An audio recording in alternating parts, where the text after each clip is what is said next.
Council taking another gander at backyard poultry. Daryl Knight, The Standard, Uxbridge. Renewed interest from a local resident in raising backyard poultry prompted councillors to take another look at a 2021 staff report on the matter. Included in the agenda for Council's June 26th meeting was a letter from local resident Rava Lee, detailing a plan to add a small flock of ducks to her property to be used for pest control and to provide a small amount of eggs. Council voted to ask staff to repackage that original staff report so Council with this lens could look at it again, according to Mayor Dave Barton. Staff were also tasked with outlining what a pilot project for up to 25 licenses for keeping backyard poultry in the municipality might look like if the current zoning bylaw was amended. Ward 1 Councillor Pam Beach and Ward 3 Councillor Zed Pickering both noted they have received frequent requests from the constituents about the possibility of raising poultry in their backyards. I believe that since COVID, a lot more people are looking to be more sustainable for different reasons, commented Councillor Beach. I don't believe that perhaps it would be something I'd like to see in the town proper, but for hamlets and other places where there's enough room. The original report drew on nearly 600 survey responses gathered in 2020. Township Clerk Debbie LaRue added the original staff report was completed in October 2021. And saw the Council of the Day agree with the recommendation not to proceed at that time. Among the reasons for the decision was the prevalence of avian flu. In her letter, Rava Lee noted allowing backyard poultry could provide crucial support in an area heavily dependent on car use and limited public transportation options for grocery shopping. Chief Kelly LaRocca re-elected for another term. Dan Kearns, The Standard, Scugog. Kelly LaRocca has been re-elected for another term as Chief of the Mississaugas of Scugog Island First Nation, MSIFN. The recent election results will see Chief Kelly LaRocca return to the role she's held since 2013. She will be joined on council by Councillors Tracy Gauthier and Sylvia Coleman. A heartfelt thank you to the people of Scugog First Nation for continuing to place their trust in me to serve as their chief. It is an absolute privilege to have a job about which I am both passionate and spiritually connected to its purpose. I will continue to focus on the ideal of community solidarity as we face what are some very significant changes to environmental regulation, the gaming industry, and the energy sector, Chief Kelly LaRocca said in a statement. I want to acknowledge the work and contributions of Councillors Laura Caldwell and Jeff Forbes, and I look forward to working with incoming Councillor Tracy Gauthier and Councillor Sylvia Coleman. I have confidence their ideas and contributions will also continue to take our First Nation into a positive direction. Chief Kelly LaRocca added she is thankful for the very long history of strong council leadership and good decision-making as a community. I want to acknowledge the work of our ancestors as we look forward to what will be a very bright future for the Mississaugas of Scugog Island First Nation, Chief LaRocca concluded.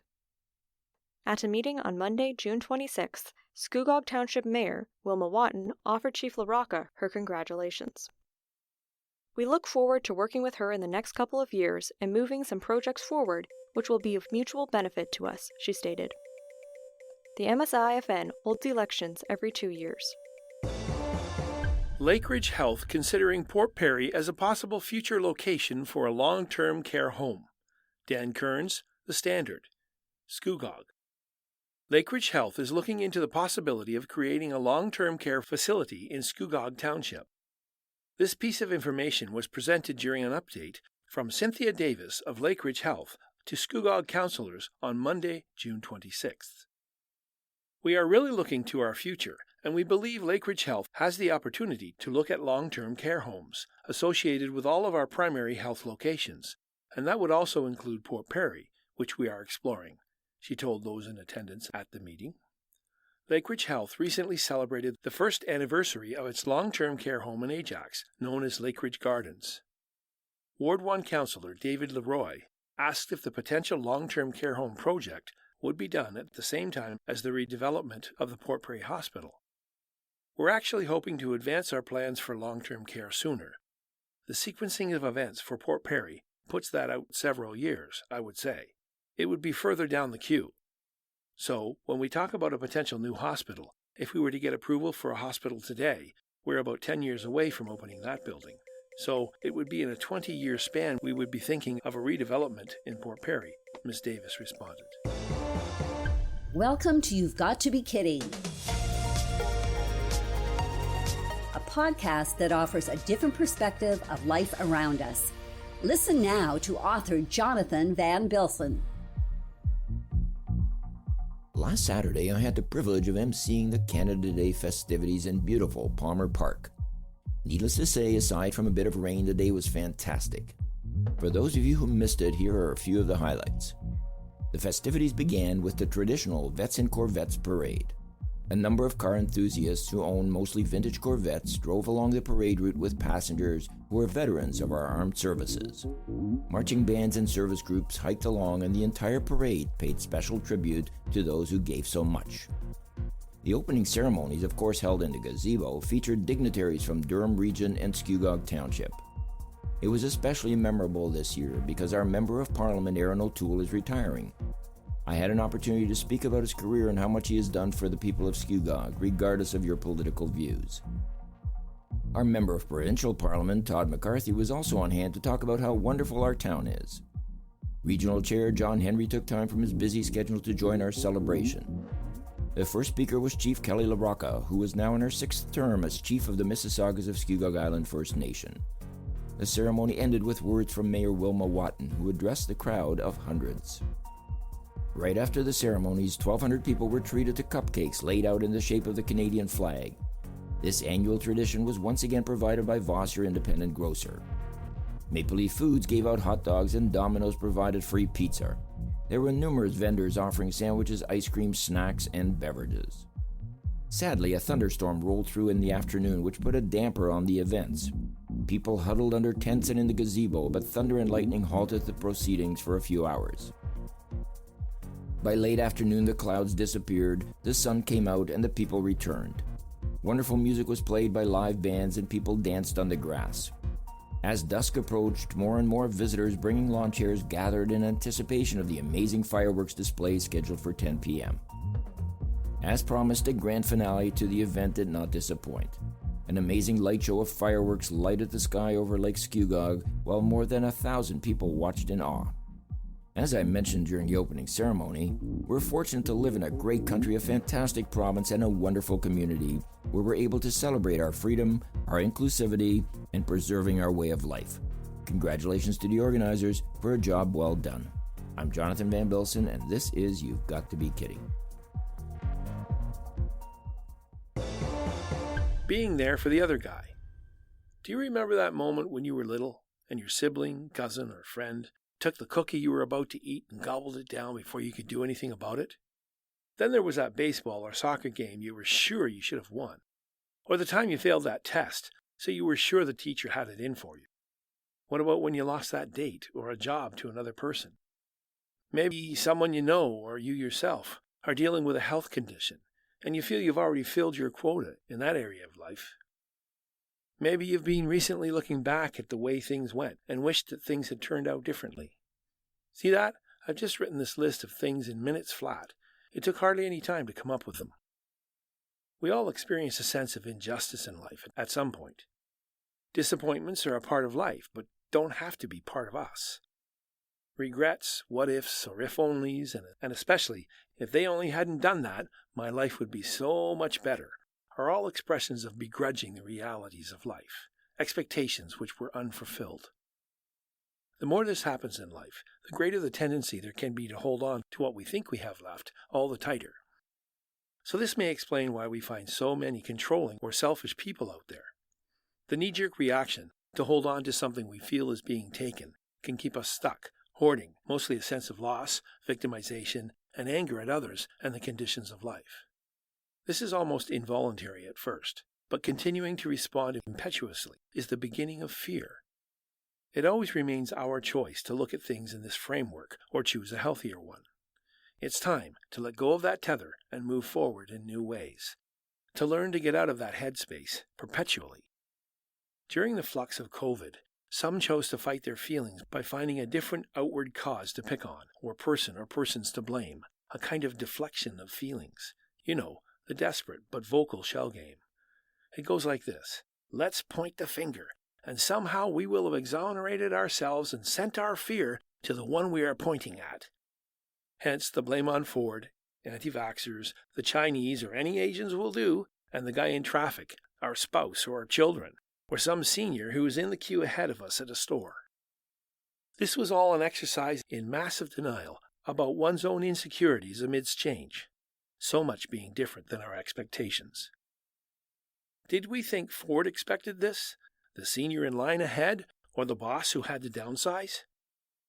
I must state here, this does not include those frontline workers who reached out to others during the past few years, or any time. Their fight is of a different kind entirely. It is understandable why many fell down big time, but just because it can be understood doesn't mean it was, then, a healthy choice. Sometimes there is no place for blame, only growth, the choice to do differently than we have before. Others turned inward, anxious, withdrawing from life, giving in to a sense of the inevitable. All this did, and ever does, is guarantee their loss.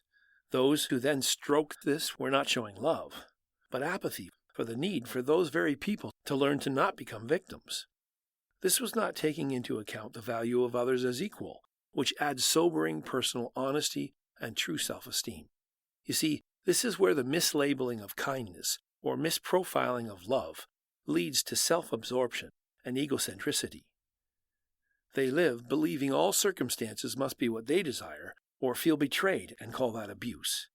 Certainly there are moments when real atrocities occur, but to learn to say, because of you or because of this, I am this, is the profoundest of lies, telling the perpetrator or circumstance they can have control. Both of these tendencies are a kind of running on fear and preoccupation with oneself regarding a perceived threat, whether real or just thought to be. It's more than selfish, it's narcissism, and leads to classic depression. We cannot promote this as an option of the way we should attempt to function in life. This is not the identity Canadians had in the past, on a world stage, or even on an individual level culturally. By and large, a short circuit has taken place, and we've been failing to ingrain and pass on that certain something which engenders thinking about the other guy. Here's a reflection. What's good is not defined by what one prefers. That's how plants live, and they still deliver the best of their own essence to a seed and release it for another life to grow, yet this is not before it also dies. Certainly, if the seed could get what it would prefer, it would choose to live. But maybe this is just how life goes for the plant cycle and the planet to thrive, for the ecosystem to be healthy. So maybe plants don't live consumed with their own needs after all. Does that mean that plants are more noble than us? That's not narcissism for sure. That's loving your neighbor, your family, and the place you live. We've just passed another milestone in Canada Day, and we have an opportunity here. I think more important than a New Year's resolution could be the idea of adopting a Canada Day resolution each year. The question we should ask ourselves could go something like this. How am I going to live differently to bless Canada this year? Our country is our environment. Let's pass on good seeds and think about the other guy. Flowers and Plants Promote Good Health by Tina Y. Gerber-McCurley. I really hated getting rid of my gardens, but found it necessary as I struggle with mobility issues since a work accident.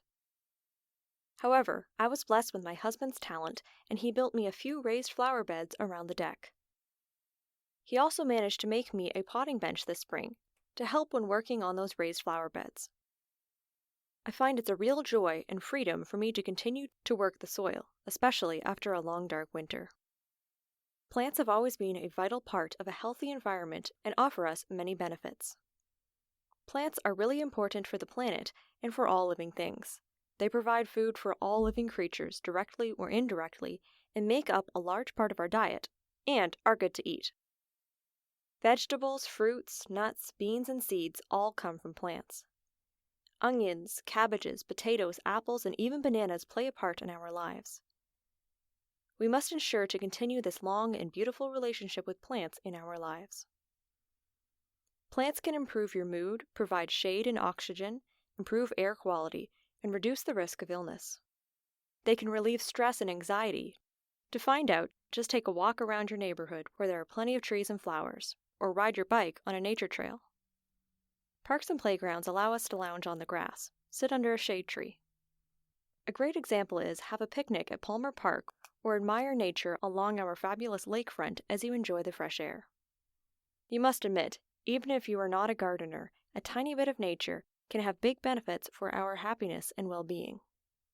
Plants have been shown to lower blood pressure, increase attentiveness, raise productivity, and improve well-being. Even as I continue to declutter our home, nothing pleases me more than displaying some peonies on the side table. There are reports which suggest potted plants have been found to be helpful in different settings, such as the work environment, schools, hospitals, and nursing homes. During the lockdown, many found comfort and solace in nurturing a living thing. Plants have always been so very therapeutic for individuals when the world seems so crazy. Having plants is like owning a pet. You just can't have one because they bring joy. They also need your attention and love. Plants are a wonderful creation and a miracle from God. God built us a beautiful and healthy place. Every living plant was created to reproduce itself through seeds and pollination. Think of all the things associated with vegetation, such as roots, stems, leaves, bark, vines, fruits, vegetables, flowers, and even oxygen. Sometimes we fail to see the perfection of nature. Nature is perfect because God's love is perfect. You've Got to Be Kidding was presented by X4 Media with permission from the Standard Media Group. We endeavor to make all information contained in this program as accurate as possible at production time. X4 Media and the Standard Media Group are not responsible for any liabilities resulting from information contained in this program. For more information, please visit x4media.ca.